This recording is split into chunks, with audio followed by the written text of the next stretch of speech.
Kaya kaming dalawa ni JJ. Dahil? Yung conviction ng pagkanta niya, kahit sina Jaja, they were here. Tapos yung iba namin mga kaibigan, narinig nila yun for the first time. And Ginam nga pala natin yan dito. No?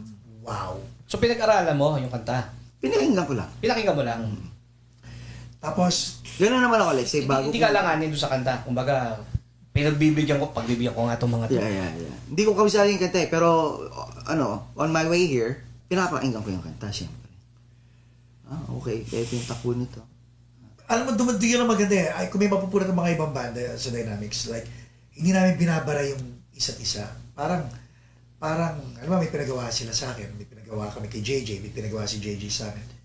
Gagawin namin. And then, pag prinasent sa audience, malalaman naman namin tatlo kung tama yung pinagawa namin sa isa't isa eh. Pag hindi tama, at least may natutunan kami bago, pero nilalagay namin sa likod. Di ba? Right. Pag maganda, high five kaming lahat. Buti na lang.